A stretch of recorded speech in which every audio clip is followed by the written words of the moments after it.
谢太太那边现在发生点变化，她跟她先生有可能会一起来参加我们节目。你看你要不要来？如果要来的话，我开车去接你。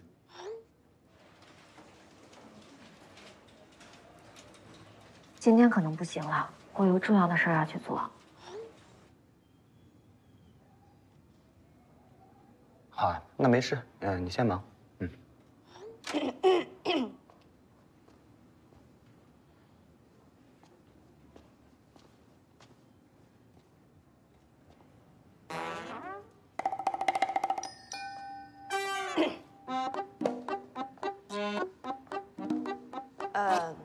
头儿，我跟毛爸都已经说好了，不管他现在有多忙，必须推掉所有的工作，马上立刻进入状态，配合我们做节目。他同意了？必须得同意呀！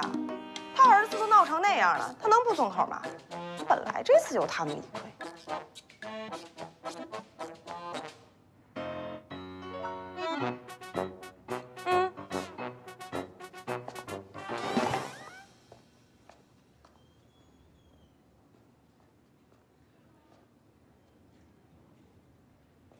你去通知司机，让他在楼下等我。好的。小廖，哎，抓紧啊，来了抓紧。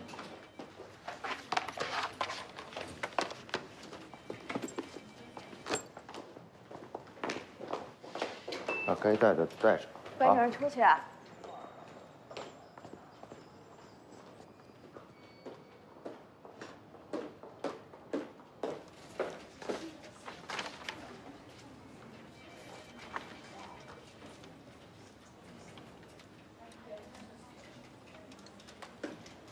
关主任带着廖望出去了，好像是带着他一个人出去了。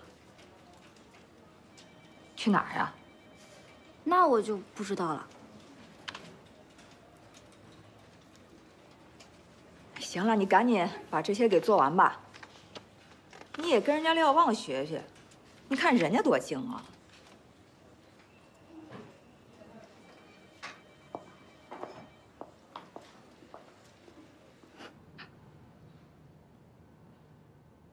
我昨晚没睡好，颜色不大好，腮红可以稍微重一点。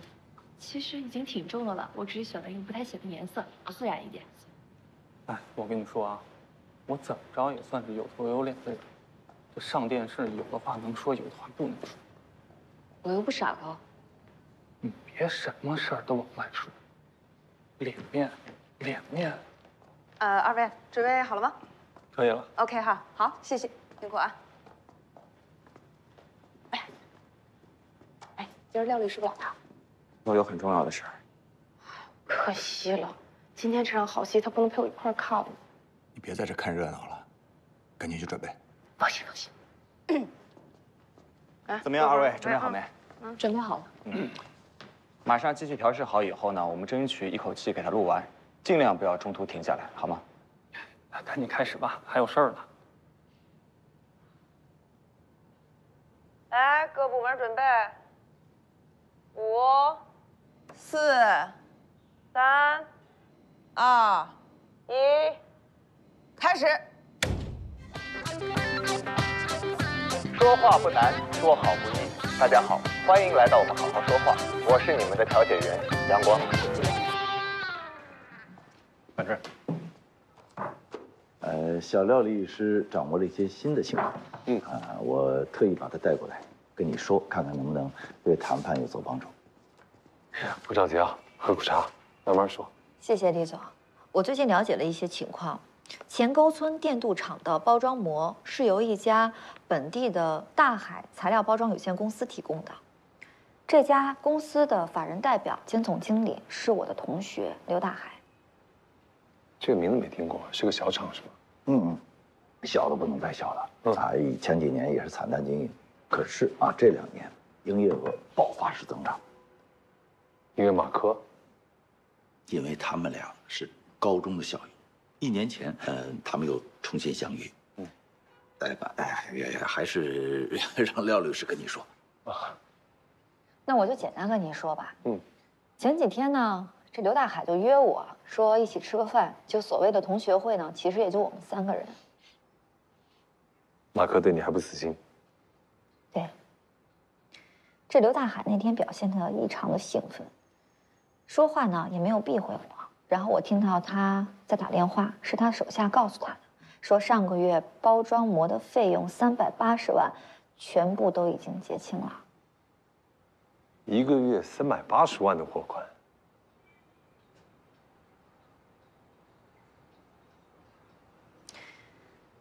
你知道刘大海之前让我帮他审过合同，所以他们公司的产品还有价格我是很熟悉的。你想，1个月380万的包装膜，那李总，你知道这意味着什么吗？这就意味着前沟村电镀厂的实际出货量要远远高于他们报表上的数字。前沟村电镀厂对于工业污水排量是否合格这个事儿我还没清楚，但是如果他们按照自己的实际报表来报税的话，如果是按照实际报表上的数字去报税的话，那马克就涉嫌偷税逃税，这比往地下水层排污水要好查多了。马克在排污这件事情上面设下了重重的防护，但是财务报表跟报税的问题，可能没那么好掩盖吧。咱们可以重开跟马克的谈判了。如果咱们突然改变突破口，那马克一定会措手不及。哎呀，廖律师，感谢，你帮我解决了一个大问题。现在我更头痛了，我不知道怎么感谢你。李总，你过奖了，这是我应该做的。要不这样吧，今天晚上我做东啊，你必须来，而且呢，你是主宾，您作陪，没问题。哎，而且我还知道一个人，他如果知道你在的话，他肯定会来。谢谢领导的款待。我呢，电视台那边还有事儿，所以呢，我就不去了。小廖现在代表我们律所是电视台节目的顾问嘉宾。电视台是阳光的好好说话吗？对啊。所以你现在是他的搭档？是的。那我还记，小廖律师真的是个人才，律所可得好好重点培养。这你放心，廖律师是我们关市最优秀的年轻律师。今天算是领导们的表彰大会吗？谢谢领导，我会继续努力的。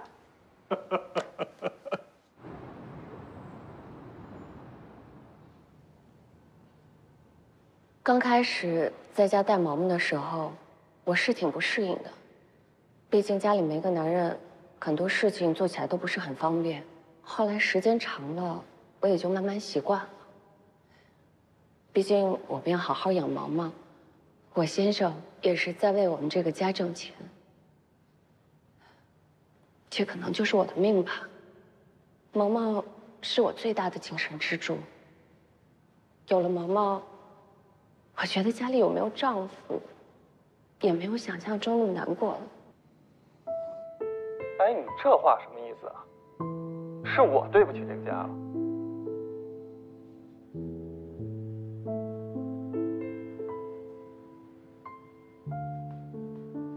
我得挣钱呀，男人是不是得有事业会挣钱，做家庭顶梁柱？我不出去拼，你跟毛毛在家喝西北风啊？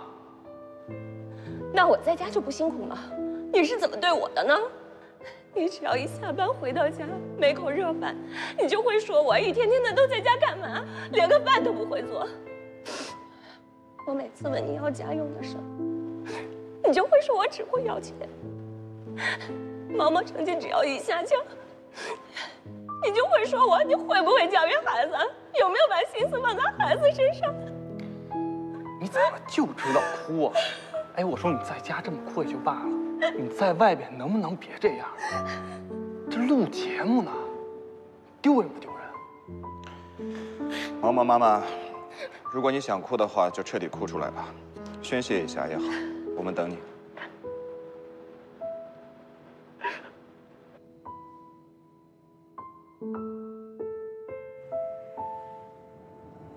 主任，我打车挺方便的，还让您亲自送我呀。不，对于关市律所的英雄，我当然要亲自护送。哎呀，今天是多亏了你呀，要不然两边谈判陷入僵局，咱们的工作也无法继续。其实就是碰巧了。你要叫他小心啊，那个马可不是好惹的，啊，既然是刘大海那边出了纰漏，那他就应该能猜到这事儿和你有关，啊，而他又一直追求你而不得，你要保护好自己。主任，这事儿既然我说出来了，我就不怕。好在刘大海找我的时候呢，只是帮忙的性质，所以并没有正式构成了委托关系。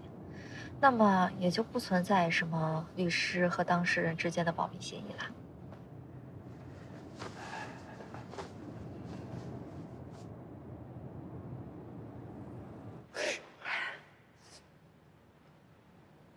阳光老师，我可以了。好，那我们继续。毛毛爸爸，您一直说你很忙，每天要后半夜才回家。那想必等你回家以后，毛毛每天都已经睡下了吧？我这也是没办法。阳光老师，我是做股票的，我晚上要等美股开盘呀。等开盘一定要在公司等吗？对啊，家里是没电脑、没网络吗？谁知道你在外面干些什么？我真懒得跟你多说话。阳光老师，我也想晚上回家看盘。我这一回家就老婆叫孩子哭的，您让我怎么工作？你意思还是我跟孩子影响你工作了？咱俩当初是不是说好了，我出去挣钱，你在家看孩子？这毛毛从小到大一年得花多少钱？上学、请家教、学英语、学奥数，这花钱就跟流水一样，我不出去拼行吗？啊！你能不能别这么哭哭啼啼的？你整个家庭压力都很大，尤其是毛毛。你让毛毛天天面对一个这样的妈妈，你让她怎么想？我知道，都是我的错。张文老师说，母亲是孩子力量的源泉，我是要让自己坚强起来，才能带给孩子力量。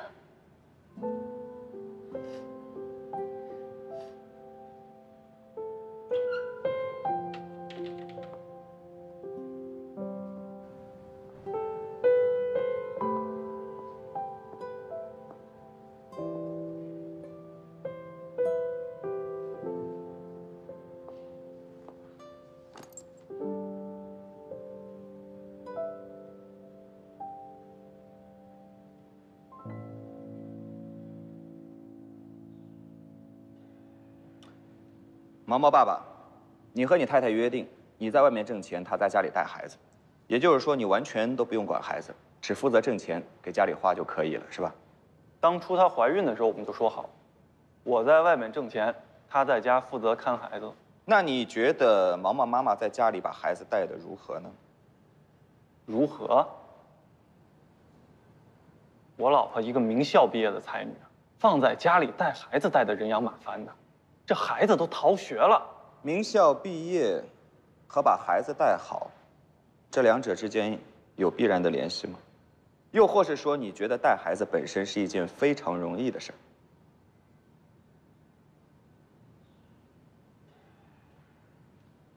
带孩子可能也挺辛苦的。来，我们看一下大屏幕，这里有一个清单，记录着你太太每天的生活。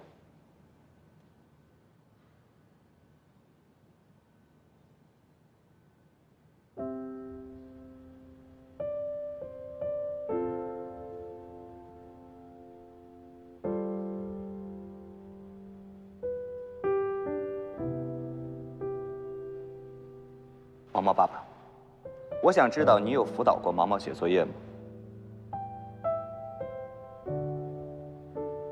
小学1年级的时候辅导过一次，他说比股市熔断的时候还崩溃，后来就再也没有辅导过。这件让你觉得非常崩溃的事情，你太太每天晚上都在经历着。你在外面挣钱，她在家里养孩子，看似没有错，但是你忘了，你们俩并不是合同的双方，你们俩是夫妻。孩子是你们的，必要的陪伴，也是一个父亲应尽的责任，难道不是吗？我也想陪着他。这毛毛是我儿子，可是这一天就24个小时，我陪着毛毛，钱呢？钱从哪儿来？据我所知，毛毛妈妈以前也是很高的学历啊，之前在的单位很不错。如果一直这么发展下去的话，现在也应该是公司的中层了，收入也会不比你差。那好，我们试想一下，如果现在我们调一个个儿，你在家里带孩子，然后让你太太出去上班，每天累得要死要活的，你愿不愿意？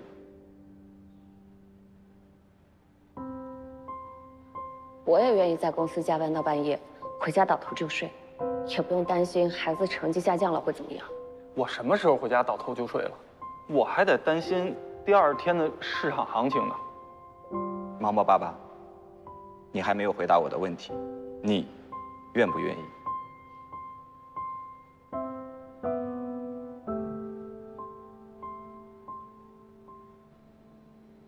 我很好奇啊，当初你们刚有毛毛的时候，决定了让妈妈留在家里边带孩子，你就在外面工作，这个主意谁想的？我生了毛毛以后，我们俩的父母都来帮忙带过孩子，可是老人的教育理念我没有办法认同，所以我跟我先生商量，我在家带孩子。他当时说，这是我自己决定的，以后就不能后悔。毛毛爸爸，你刚才一直在埋怨毛毛妈妈像个怨妇似的，让她别再哭了。但是你又知不知道，我作为一个旁观者，从我这看过去，你又何尝不像是一个怨妇呢？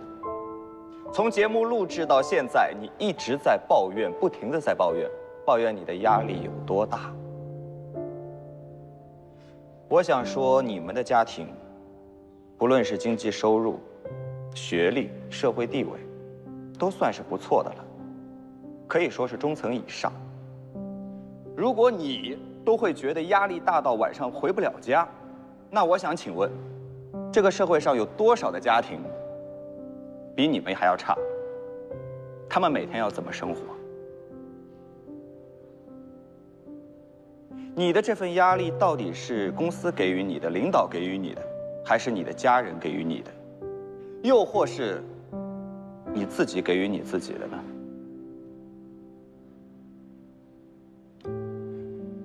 要知道，起码你们现在都还健康，你们一家3口都还健康，这已经是很多家庭企及不来的幸福了。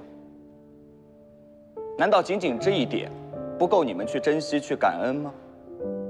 为什么还要天天的那么抱怨？你们看似有不可调和的矛盾，所以来到我们的节目现场，希望解决问题。但是在我看来，你们是很相似的一对人，真是不是一家人不进一家门呢。你们最相似的一点，就是对于孩子的教育问题上。起初，毛毛妈妈给孩子安排了那么多的课余作业，把毛毛压得喘不过气来。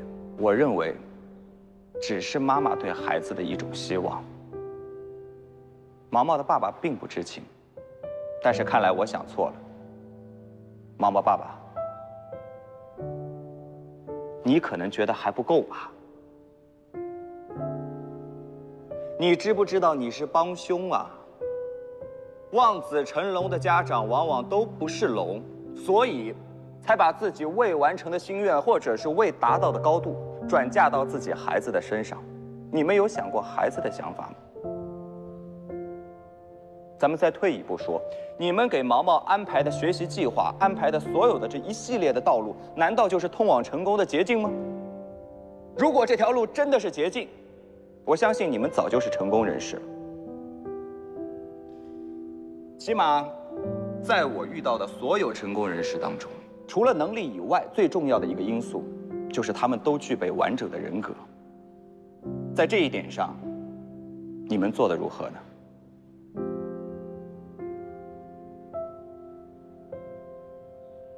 成天的谩骂、指责、互相猜忌、抱怨，在这样的环境当中，我说实话，我都会觉得很压抑，很喘不过气来，何况是一个9岁的孩子呢？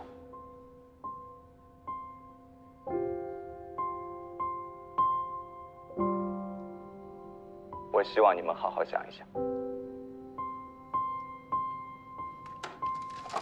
你们继续。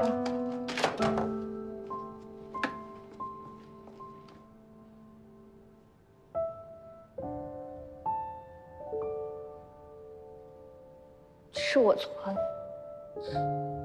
是我对不起孩子。我以后不会再这么逼毛毛了。老公，我没照顾好孩子，对不起。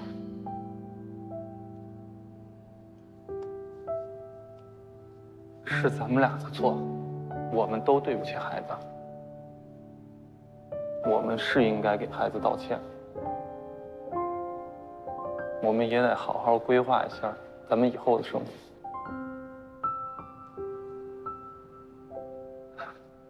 阳光老师，咱这个节目还要多久录完？我今天想去接孩子放学。我们丁导演已经把毛毛接过来了。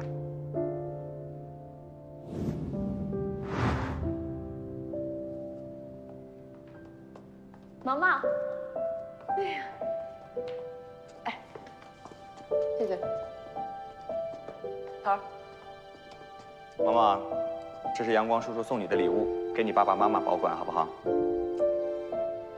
这个 U 盘里呢，记录着今天录制的所有内容，并且不会有其他人看见，因为我们今天这期节目不打算在电视台播。为什么？毛毛现在还小，如果你们家的事情被曝光了，将来就不会过安稳的日子。再说了，他这个案子嘛，对于其他的小朋友来说，也不存在什么正确引导的问题。毛毛啊，以后呢，如果爸爸妈妈再吵架的话，咱们就把这个 U 盘放到电视里看一看，让他们都坐下来，好好的沟通沟通。你自己也做一个小小的调解员，好不好？谢谢叔叔。阳光老师，你看我真是太感谢你了。哎，太感谢了，不用那么客气，咱们做的一切都是为了毛毛。那我们就先回去了。哎，好，你们慢走。跟叔叔再见。跟叔叔再见，拜拜。来，送你们，小心啊。好，下次再见。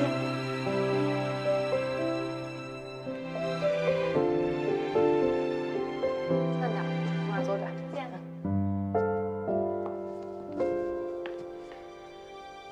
哎呀妈呀！我有工作，我还有工作呢，我有工作。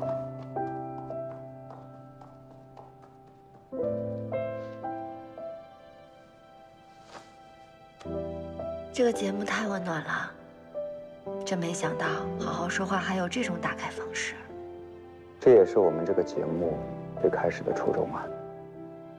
如果毛毛从此获得了一个幸福的家庭，那他的人生也改变了。毛毛家里边的问题不是一期节目就可以改变的，但是对于他们来说，只要为了毛毛好，也没有什么是不可以商量的。你说，如果两个人在一起，为了孩子勉强不吵架也不离婚，他们的生活是不是过得很痛苦？我觉得那要看你怎么定义快乐，怎么定义痛苦。我相信只要毛毛是快乐的，那他们夫妻俩也就是快乐的。哎，对了，你不说忙吗？怎么今天突然有时间过来？我忙完了就来看看你啊。那既然有时间，晚上一块吃饭。又吃饭？那不补偿一下昨天吗？这样吧，地方呢我来选，我们找一个都不用回去换衣服的地方。好。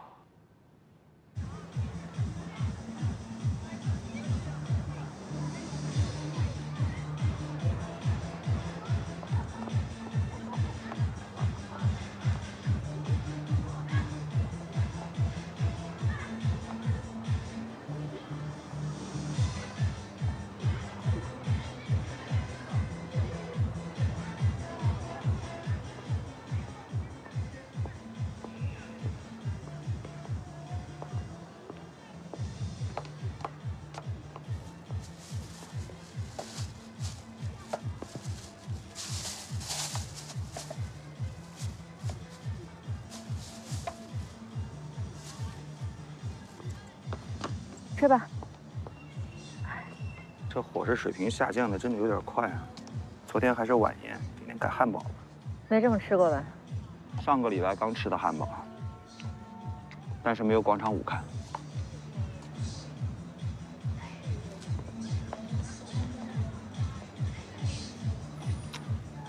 怎么突然想起来，让我来这里看广场舞啊？我们2个人的职业，其实给我们造成的压力蛮大的，所以今天呢，就来看看广场舞，看看老百姓是怎么生活的。你看他们也没有什么压力，每天就活得很快乐，值得我们学习。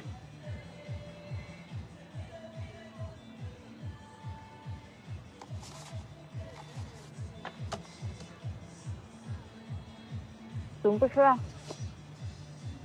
没什么胃口。今天早上，苏晶晶跟罗秀走了。他跟我说了，今天她很年轻，年轻的女孩，不顾一切去追求自己的快乐和爱情，我觉得这是对的。什么年龄就干什么年龄的事儿，你们越管她，她就越叛逆。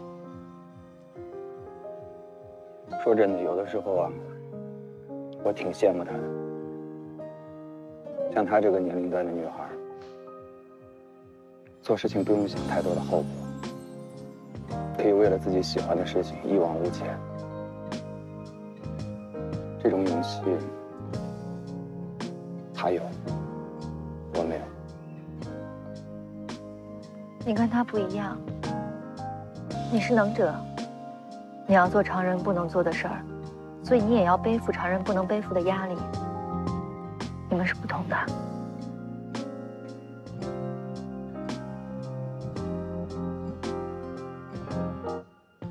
不说这个，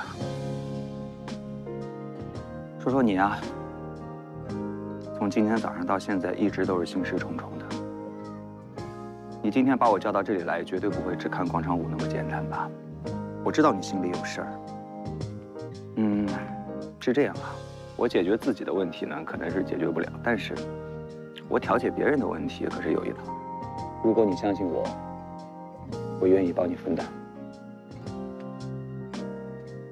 谢谢。但有些事情它是分担不了的。我想有时候啊，就什么都别做，什么也别说，就是最好的解决办法。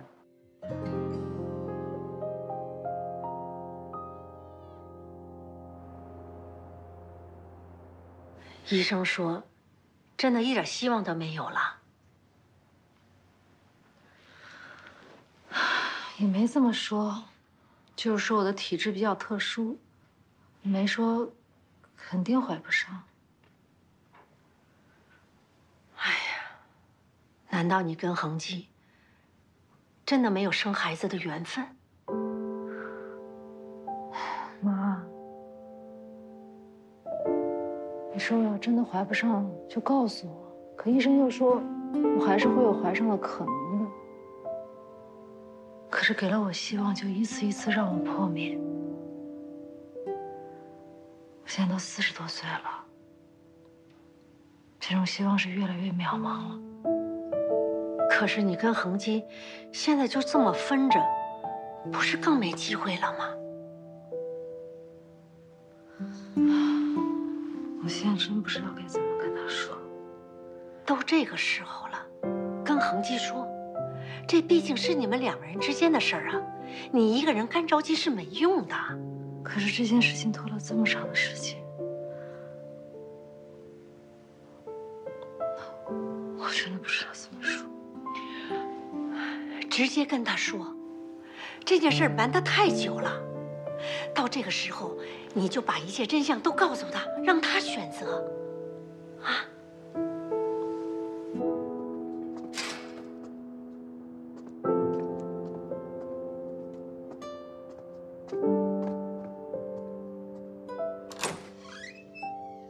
哎，妈。哎，回来啦。啊，哎，我们那商业街特别火的一个网红点心，我特别买了。哦，你尝尝。哎呦，恒基啊，你真是什么都想着你妈妈。哎，那个，我拿到礼物去，饿的时候慢慢吃。好呀。你跟志玲，你们聊。这还有呢。哎，好嘞。好。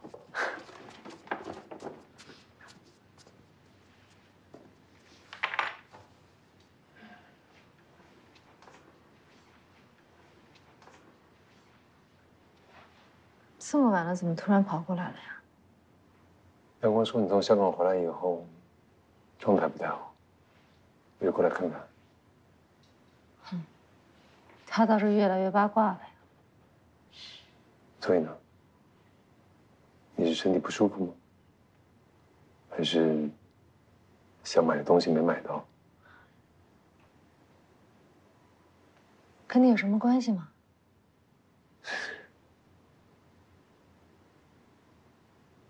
你都闹了这么久了，你脾气还那么大，能不能好好说话？谁能不能好好说话？我吗？我闹，在你心里还是认为我在闹，对吧？行，那我错了，好吧，是我错了。虽然我也不知道我哪儿错了，但没关系，有则改之，无则加勉啊。我错了，我向你道歉。但我就想知道，我什么时候能回家？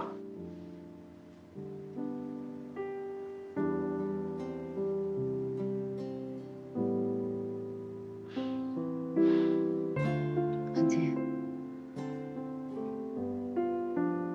我们俩之间之所以会变成今天这个样子，美女姐姐在不在啊？怎么不理我了？美女姐姐在不在啊？怎么不理我了？谁啊？你的朋友。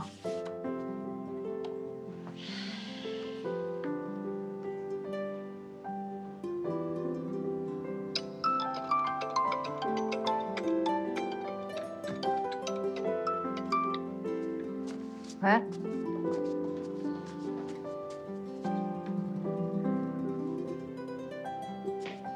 楚阳，我警告你啊，把那该死的小程序赶紧给我卸了。哦，对了，还有，以后别给我打电话。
快点！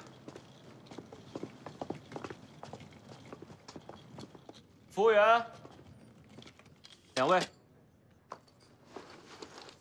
哎呀，这店看着就挺不错。先喝点水吧。10大金牌，哎呀，累死我了！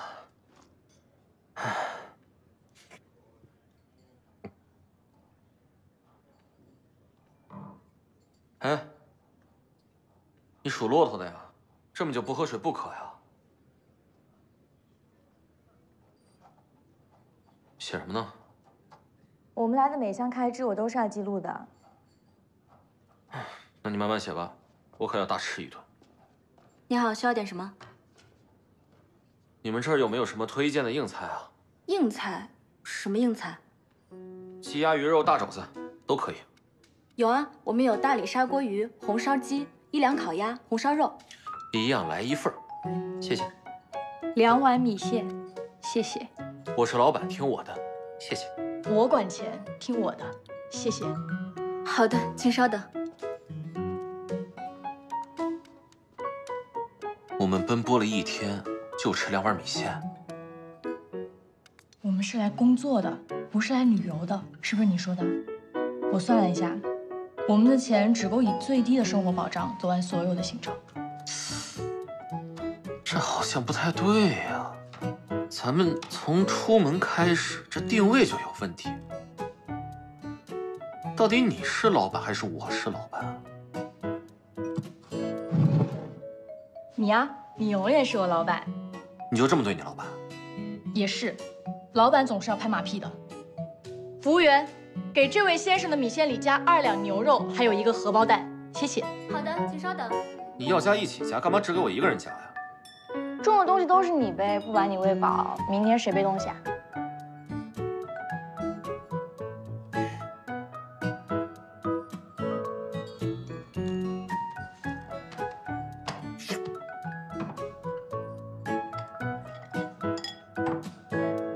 请慢用。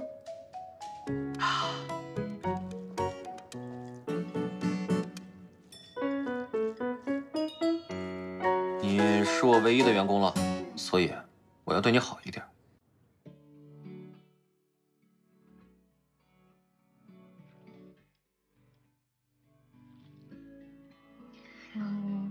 我不爱吃鸡蛋。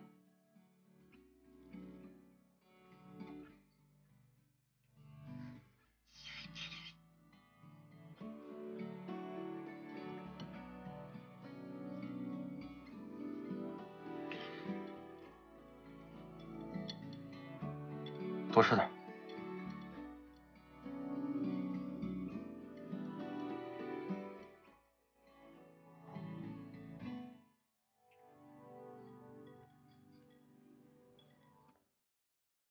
你也多吃点。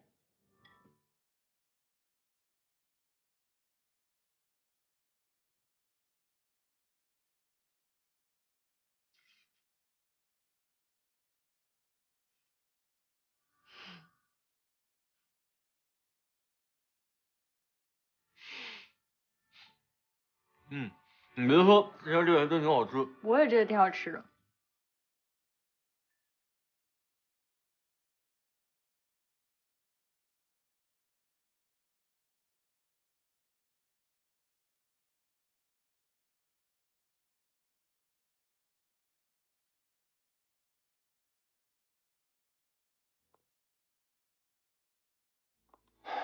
这么晚回去会不会吵着你父母啊？不会的，他们肯定在等我。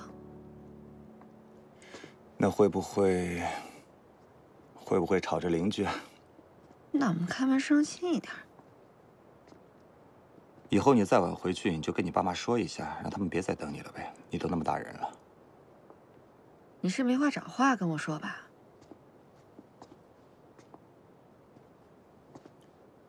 那我送你上去吧。不用了，我自己上去了。拜拜。哎。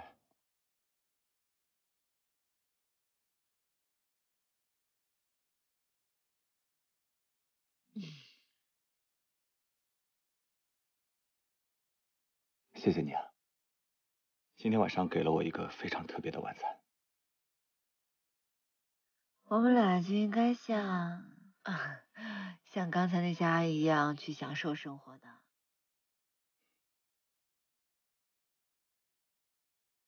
其实我看现在还早，你想不想？想得美。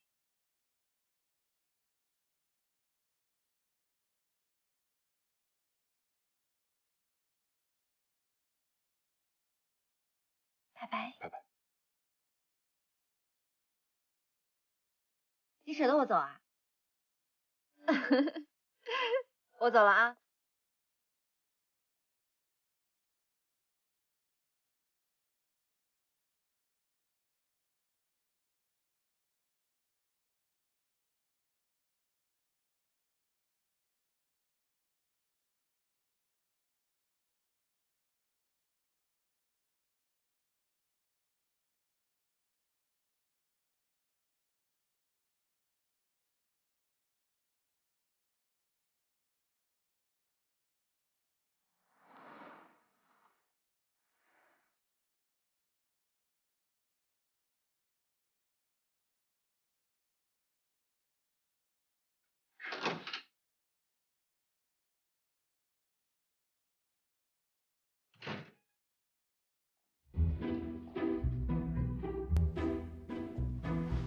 你怎么进来的？